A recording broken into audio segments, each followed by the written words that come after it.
అందరికీ నమస్కారం అండి. ఇవాళ కొరమేలు సాగులో పార్ట్ 19. ఇవాళ మనం డైలీ యాక్టివిటీ గురించి తెలుసుకుందాం. మొదటిగా మనం అయోడిన్ యూజ్ చేస్తున్నాం. అయోడిన్ ఎందుకంటే శానిటైజేషన్ చేస్తుంది కాబట్టి మనం అయోడిన్ యూజ్ చేస్తున్నాం. మనం స్ప్రింకిల్స్గా జల్లుకోవాలి. ఎందుకంటే మనం శానిటైజేషన్ చేస్తున్నాం కాబట్టి మనం స్ప్రింకిల్గా జల్లుకోవాలి. మనం దీని పర్సంటేజ్ని బట్టి యూజ్ చేసుకోవాలి. ఇది పూర్తిగా మనం కొరమేలు సాగులో ఇవాళ పార్ట్ 19లో డైలీ యాక్టివిటీ గురించి తెలుసుకుంటున్నాం. మనం మొదటగా అయోడిన్ యూజ్ చేస్తున్నాం. తర్వాత వాటర్ ఒక 2 hours తర్వాత రిమూవ్ చేసుకోవాలి. తర్వాత మనం వాటర్ ఫిల్ చేసుకోవాలి ట్యాంక్లో. తర్వాత మనం ఫీడ్ యాక్టివిటీ చేసుకోవాలి. ఫీడ్ ఎందుకంటే మనం ప్రోబయోటిక్స్ యాడ్ చేసుకోవాలి.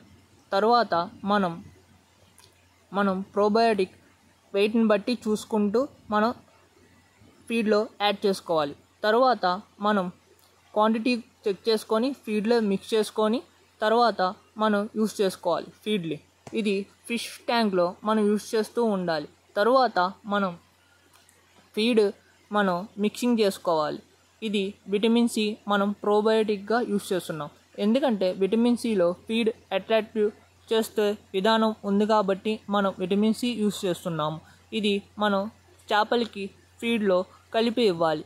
తరువాత మనం ఫిష్ ట్యాంక్లో ఫిష్ ఫీడ్ వేసుకోవాలి. మనం ఫిష్ యాక్టివ్గా ఉందని ఎలా తెలుస్తుందంటే ఫిష్ ఫీడ్ ఎంత స్పీడ్గా తింటే అంత యాక్టివ్గా ఉందని అర్థం. ఇది పూర్తిగా మనం ఫిషీ ఫార్మర్స్ సపోర్ట్ సహాయంతో మనం మురెల్ కల్చర్ వీడియోస్ ప్రతిరోజు మీ ముందుకి వస్తున్నాం. Thank you for giving this support. ఇది కొరమేలు సాగులో పార్ట్ 19. ఇది ఇవాళ డైలీ కల్చర్ యాక్టివిటీ గురించి మనం మురెల్ కల్చర్లో ఈరోజు తెలుసుకున్న విధానం. తర్వాత ఫీడ్ తిన్న తర్వాత ఫిష్ ట్యాంక్ ఈ విధంగా ఉన్నది. ఇది పూర్తిగా పార్ట్ 19లో మురెల్ కల్చర్.